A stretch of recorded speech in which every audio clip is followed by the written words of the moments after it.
வணக்கம் மக்களே, எப்படி இருக்கீங்க? நல்லா இருப்பீங்க நம்புகிறேன். நீங்கள் எப்போவுமேங்க இன்ஸ்டாகிராம்லேயும் சரி, யூடியூப்லேயும் சரி, நீங்கள் எப்போவும் ஹோம் டூர் சொல்லிட்டு வீட்டை சுற்றி காமிச்சிருப்பாங்க, பாத்ரூம் டூர் சொல்லிட்டு பாத்ரூம் கூட சுற்றி காமிச்சிருப்பாங்க. ஆனால் இன்றைக்கி நம்ம என்ன பார்க்க போகிறோன்னா, நம்ம வண்டியை தாங்க உங்களை சுற்றி காமிக்க போகிறவங்க. இது சாதாரணமான வண்டி இல்லை, ரொம்ப அரிய வகை வண்டிங்க இது. இந்த மாதிரி மாடலில் நீங்கள் எங்கேயுமே பார்த்துருக்க மாட்டீங்க. பெரும்பாலும் வீடியோ பார்க்குற பாதி பேர் கூட இதை நீங்கள் ஈச்சாருன்னு நினைப்பீங்க. ஆனால் இது ஈச்சாரே இல்லை. ஆமாங்க, இந்த வண்டி பேர் வந்து சுராஜ் மஸ்தா. எல்லாமே இதுக்கு வந்து ஷார்ட்டாக எஸ்எம்எல்னு கூப்பிடுவாங்க. எஸ்எம்எல் நீங்கள் எதில் பார்த்துருப்பீங்க? ஒன்று நீங்கள் ஸ்கூல் வண்டி, ஸ்கூல் வேனுங்களை நீங்கள் எஸ்எம்எல் பார்த்துருப்பீங்க. இல்லைனா இந்த கம்பெனி வேனுங்களை முன்னாடி எஸ்எம்எல்னு வரும். கருப்பாக இருக்குது பார்த்தீங்களா? இந்த இடத்துல எஸ்எம்எல்னு வரும், இதில் இல்லை. சரிங்க, புதுசாக வர பிகினர்ஸ் இல்லை புதுசாக ஓட்ட போகிற இவங்க கூட நீங்கள் பார்த்து நம்ம சொன்ன ஒரு சின்னங்க நம்மளால் தெரிஞ்ச அளவுக்கு நான் கொஞ்சம் சொல்ல போகிறேன்.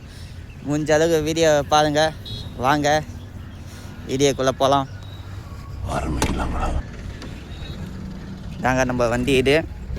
ஃபஸ்ட்டு ஏறின ஊற்றுனேன். நம்ம வண்டியிலேயே ரொம்ப பிடிச்ச ஐட்டம் என்னான்னு பார்த்தீங்கன்னா, ஃபஸ்ட்டு இந்த செட்டு தாங்க. எப்படி பார்த்தீங்களா? ஒரு சஃபர் ஒன்று இருக்குது, அந்த பக்கம் ஸ்பீக்கர் ஒன்று இருக்குது. நம்மளுக்கு இந்த செட்டு ரொம்ப பிடிக்குங்க. அதுவும் நான் போட்டதில்லை, ஒரு டிரைவர் ஒருத்தர் அவருக்கு சொந்த காசில் வாங்கி போட்டுக்காப்புல. ரெண்டாவதாக நம்மளுக்கு பிடிச்ச ஐட்டம் பார்த்திங்கன்னா ஃபேனு, குட்டி ஃபேனு. அது நம்ம தலைகாணி. அங்கே நம்ம தூங்குவோம். எப்போவுமே நம்ம நைட்டில் தான் வண்டி அதிகமாக மேக்ஸிமம் நைட்டில் தான் ஓட்டுவோம். அதனால் எப்போவுமே வண்டியில் தலைகாணி இருக்கும். அதனால் இதுவும் இன்னும் வேறு டிரைவர் யாரோ வாங்கி போட்ட ஃபேனு தான். மூணாவதாக நம்ம என்ன பார்க்க போகிறோம்னா, இதுக்கு பார்த்தீங்களா கீரு தாங்க. இது வந்து பேசிக் கீர் தான், ஈச்சார் வண்டி மாதிரி வராது. இது வேர்சஸ் நார்மல் தான், கார் கீர் மாதிரி தான் வரும். First, second, third, fourth, fifth, reverse. இது நீங்கள் பேசிக் நீங்கள் இதில் நீங்கள் பார்த்துருப்பீங்க. கார் கீர் மாதிரி தான் வரும். இதே நீங்கள் ஈச்சார் வண்டினா ரிவர்ஸ் கீரு இந்த பக்கத்தில் விழுங்க, அஞ்சாவது கீரு இந்த லாஸ்ட்டில் விழும். இந்த லாஸ்ட்டில் வர அஞ்சாவது ரிவர்ஸ் கீரு. ஈச்சார் வண்டினா ஃபஸ்ட்லேயே வந்துடும், இந்த பக்கத்தில் வந்துடும். அவ்வளோ தாங்க வித்தியாசம் வரும் இதுக்கும் அதுக்கும். இதாங்க ஸ்டேரிங்கு. இது பவர் ஸ்டேரிங் கிடையாதுங்க, இது நார்மல் ஸ்டேரிங் தான். ஏன்னா வண்டி வந்து மாடல் 2005 மாடலு. அதனாலே 2009 2010 பவர் ஸ்டேரிங் வந்துச்சுன்னு நினைக்கிறேன். அது நம்மளுக்கு சரியாக தெரியல. ஆனால் இது வந்து நார்மல் ஸ்டேரிங் தாங்க, பவர் ஸ்டேரிங்லாம் கிடையாது, நார்மல் தான். இதே நீங்கள் வெயிட் ஏற்றி வச்சிங்களேன், ஸ்டேரிங் செம்ம டைட் ஆகும். அதுவும் நீங்கள் முன்னாடிக்கு நீங்கள் வெயிட் வச்சிட்டிங்கன்னா காமிச்சிடுவோம்.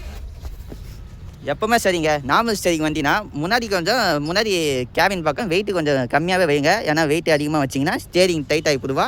ரொம்ப எப்போவுமே பேக்கில் கொஞ்சம் வெயிட் வர மாதிரியே பாருங்கள். வெயிட் கம்மியான ஐட்டம்ஸ்லாம் கொஞ்சம் முன்னாடி வைங்க. ஏன்னா வெயிட் முன்னாடி வந்துச்சுன்னா டயரில் தான் உட்காந்துக்கும். டயரு உங்களுக்கு டைட் ஆகிடுச்சுன்னா ஸ்டேரிங் டைட் ஆகி போடுவா. ஸ்டேரிங் எந்த அளவுக்கு டைட் ஆகும் பார்த்தீங்கன்னா, உங்களுக்கு ஒரு 25 கிலோ சிப்பம் தெரியுங்களா?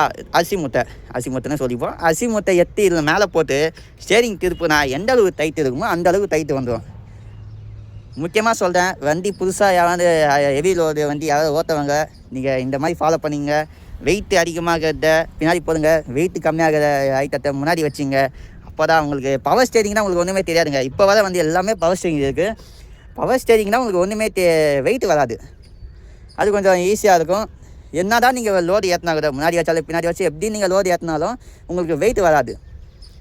ரெண்டாவதாக பார்க்க வேண்டியது நம்ம ஆக்சிலேட்டரு, பிரேக்கு, அந்த பக்கத்தில் கிளச்சுங்க. என்னடா பிரேக்கு என்ன ஆக்சிலேட்டருக்கு நீங்கள் துணி சுற்றிக்கணுன்னு பார்க்கலாம். ஆனால் ஆக்சிலேட்டருக்கு நம்ம செருப்பு போட்டு ஓட்ட மாட்டோம், செருப்பு நம்ம தான் ஓட்டுறது. அதனாலேயே நம்ம ஆக்சிலேட்டருக்கு துணி சுற்றி வச்சுக்கிறோம். ரெண்டாவதாக பார்த்தீங்கன்னா பிரேக்குங்க. பார்த்தீங்களா எந்த அளவுக்கு உள்ள அமுங்குதுன்னு. ரெண்டாவது இதுக்கு கொஞ்சம் டைட்டாக அமுங்கும். இது வந்து ஆயில் பிரேக்குன்னு சொல்லுவாங்க, ஏர் பிரேக் இல்லை, ஆயில் பிரேக்கு. இதெல்லாம் வண்டிங்களை பார்த்தீங்கன்னா ஆயில் பிரேக் தான் வந்துச்சு. இதை வந்து நீங்கள் ஒரு வாட்டி அழுத்தினீங்கன்னா உங்களுக்கு 10 தான் உள்ளே போகும். ரெண்டாவது வாட்டி இதுக்கு பம்ப் பண்ணி அடிக்கிற மாதிரி வருங்க. பம்ப் பண்ணி தான் அது பிரேக் அடிக்கணும். ரெண்டாவது வாட்டி நீங்கள் பிரேக் அடிச்சிங்கன்னா தான் பாருங்கள் இப்போ டைட் ஆகிடுச்சிங்களா. இதுதாங்க இந்த மாதிரி வண்டி ஏதோ இது. ஃபஸ்ட்டு பிகினர்ஸு நீங்கள் அந்த மாதிரி பழைய வண்டி ஏன்னா ஓட்டிங்கன்னா ஃபஸ்ட்டு இது கொஞ்சம் பம்ப் அடிக்கிற பிரேக்கா இல்லை என்ன பிரேக்குன்னு வந்து பார்த்துன்னு வண்டி எடுங்க. அதுதான் நம்மளுக்கும் சேஃப்டி. பார்த்தீங்கன்னா இது என்னடா சின்ன கப்பாத்தான் இருக்குது பார்க்காதீங்க, இது வந்து பிரேக் ஆயில் ஊற்ற இது. மூணாவது பார்த்தீங்கன்னா இதுதாங்க ஆரன்னு, வண்டியோட ஆரன்னு. என்னடா வண்டி ஆவன் வித்தியாசமாக இருக்கிறதெல்லாம் பார்க்காதீங்க, எனக்கு அப்படி தான் இருந்துச்சு. இது ஆவன் வந்து இந்த வண்டி ஆவனே இல்லைங்க, கொஞ்சம் சின்ன வண்டி ஆவன் மாதிரி தான் வரும். இதுக்கே அவன் பைக் ஆவனுங்க அவன் பார்ப்பானுங்க, வண்டி ஓட்டிங்கன்னா போயிட்டு இருப்பானுங்க. நம்மளும் ஆவனெல்லாம் அடிப்போம், அச்சால் என்ன பண்ணுவானுங்க திரும்பி கூட பார்க்க மாட்டானுங்க. ஏதோ சின்ன வண்டி வந்து பழகுது அவன் பார்த்துன்னு ஒதுங்கி போவான். அது மாதிரி நினச்சிருந்தா அவனுக்கு இருப்பானுங்க. நம்ம என்ன பண்ணுவோம், ஆப்போசிட்டில் ரோட்டில் ஏறி நம்ம ஓவரத்துக்கு அடிக்க சொல்ல தான் அவனுக்கே தெரியும், எத்தாதி என்னடா எவ்வளோ பெரிய வண்டி வருது அப்படின்னு பார்ப்பானுங்க. அவன் கொஞ்சம் பெரிய வண்டி ஆவனா வைக்கலாம், ஆனால் சின்ன வண்டி ஆவன் தான் இருக்குது. இதாங்க ஓனரு புது லெதர் சீட்லாம் போட்டு கொடுத்துக்காப்பில், ஏன்னா நம்ம தூங்கிறதுக்கு தான். மெயின் பார்த்தீங்கன்னா அதெல்லாம் உள்ள குப்பை குப்பையாக கிடக்கும். கேன் ஒன்று இருக்குது, இது வந்து டீசல் கேனு. அடிக்கடிக்கு டீசல் ட்ரை ஆக்கி ஓட்டின்னு இருப்பேன். அதனால் எப்போவுமே சேஃப்டிக்கு டீசல் கேன் ஒன்று வச்சுக்கிட்டு, டீசல் எங்கன்னா இல்லைன்னா டீசல் வாங்கி வந்து போட்டுக்கலாம். பார்த்தீங்களா சைடு மேலே எப்போவுமே எல்லா வண்டியிலுமே சைடு மேலே இங்கே தான் வரும். நான் இதுக்கு மட்டும் சைடு மேலே எங்கே வந்து பார்த்தீங்களா, எனக்கு அந்த தோஸ்து வண்டிக்காரன் ஒருத்தன் இஷ்டு போயிட்டாங்க, அதனால் இது மாதிரி விசில் ஆயிடுச்சு. இதுங்க இதே உங்களுக்கு நான் கேபின் தூக்கி இன்ஜினை கூட உங்களுக்கு காமிச்சிடுவேன். இப்போ பார்த்தீங்கன்னா இதுதாங்க கேபின் லாக். இது இப்படி மேலே தூக்கிட்டு இதை கீழே ஈட்டிங்கன்னா அவ்வளோதாங்க ஆயிடுச்சிங்களா. இதுதான் ஓப்பன் ஆகிருக்கும். கீழே ஒரு லிவர் வருது பார்த்தீங்களா, இதை ஈட்டு பிடிச்சிக்கின்னு இந்த மேலே இந்த கேபினை மேலே தூக்குனீங்கன்னா அப்படியே மேலே தூக்குங்க. இது ஈச்சர் கேபின்னா கூட கொஞ்சம் வெயிட் கம்மியாக வரும், ஆனால் இந்த கேபின் வந்து வெயிட் அதிகம், 2 பேராக தான் பிடிச்சி தூக்கணும். நம்ம என்ன பண்ணுறது, இதுக்கு பார்த்தீங்களா, இதுக்கு மேலே இப்படி காலை வச்சு ஒரு ஏற்றுனா மேலே ஏஞ்சிக்கும். அவ்வளோதாங்க தூக்கியாச்சு. நான் கொஞ்சம் கஷ்டப்பட்டு தூக்க மாட்டாங்க இன்ச்சு, நம்ம ஒத்தது தான். பார்த்தீங்கன்னா இதாங்க நம்ம ஏற்றி இது மேலே ஏற்றி விட்டோன்னே இது லாக்குங்க. இது லாக்கு போட்டு விட்டிங்கன்னா கீழே சாயாது. இல்லை நீங்கள் உள்ள என்ன தலை விட்டு வேலை பார்க்க சொல்ல இது மொத்தம் சாஞ்சிச்சுன்னா நம்ம சோழி முடிஞ்சிச்சு. இதாங்க எப்போவுமே நம்ம தண்ணி ஆயில் வாட்டர் பார்க்குறது, நீங்கள் தண்ணி இங்கே ஊற்றிக்கலாம். இது வந்து இன்ஜின் ஆயில் செக் பண்ணுற இது நமக்கு இது வந்து தெரிஞ்சாலே போதும் பிகினர்ஸுக்கு. மெயின் இது வேண்டுமாக தெரியணும் இல்லை தெரிஞ்சுக்கணும். அப்போ பார்த்தீங்கன்னா இது வந்து 4 cylinder engine, 2700 cc diesel engine தான். ஹெச்பி வந்து 80 ஹெச்பி ஹார்ஸ் பவர். எப்படி டக்குன்னு சொன்னோமா, எல்லாம் ChatGPTயில் பார்த்து சொன்னது தான். தெரிஞ்சதை கேட்டு கூட தெரிஞ்சுங்க, ஏன்னா தெரியலேன்னு இது வேணாம், கேட்டு கூட தெரிஞ்சுக்கலாம், தப்பே இல்லை. அவ்வளோதாங்க. மறுபடியும் இந்த லிவர் எடுத்து விட்டு இந்த மேலே ஈட்டு விட்டிங்கன்னா சும்மா ஒரு கை வச்சாலே போதும், அதுவாக 10 நாப்பில் வந்து உட்காந்துக்கும். அவ்வளோதாங்க கேபின் இறக்கியாச்சு, நம்ம இன்ஜினை பற்றியும் பார்த்தாச்சு. இப்போ நீங்கள் ஒன்றும் இது இல்லைங்க, நம்ம கேபின் கீழே நீங்கள் இன்ஜின் வரதுனால எதுனா பார்க்கறதுனாலும் நீங்கள் ஆயில் ஊற்றினாலும் இல்லை நீங்கள் கூலண்ட் ஆயில் ஊற்றினாலும் நீங்கள் கேபினையே தூக்கிட்டு பார்க்குற மாதிரி தாங்க வரும். இல்லை இன்ஜின் வரதுனால என்ன ஆகுதுன்னா, வண்டி ஒரு 2 மணி நேரம் 3 மணி நேரம் ஓட்டினீங்கன்னா கன்யூஸாக ஓட்ட சொல்ல இன்ஜின் சூடாகும். இன்ஜின் சூடாச்சிங்கன்னா அந்த சூடை அப்படியே என்ன பண்ணுதுங்க, இந்த ஷீட்டு சூடாகிட்டுங்க. ஷீட்டு சூடாக என்ன பண்ணுது, நம்ம உட்கார முடியலைங்க.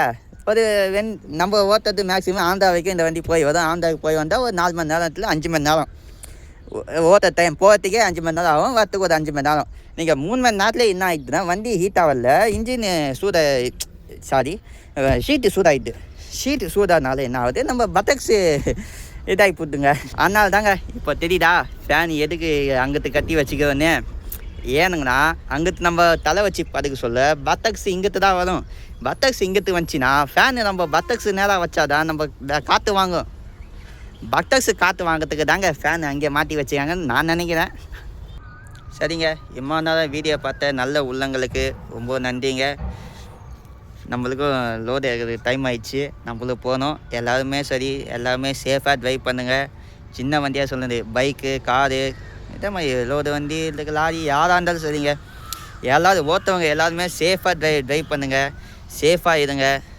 ஏன்னா இப்போ வர ஆக்சிடெண்ட் ரொம்ப ஆகுது. வாரத்துக்கு நானே 2 ஆக்சிடெண்ட்டை பார்த்துறேன். அந்தளவுக்கு ரோட்டில் ரொம்ப ஆக்சிடெண்ட் அதிகமாகுது. எல்லாமே சேஃபாக ஓட்டுங்க, சேஃபாக இருங்க. நம்மளுக்கு லோடு இறக்கிறதுக்கு டைம் ஆயிடுச்சு, நம்மளை போய் லோடு இறக்குவோம். இதே மாதிரி யூஸ்ஃபுல்லான வீடியோவில் அடுத்த வாட்டி சந்திக்கலாம். டேக் கேர், பாய்.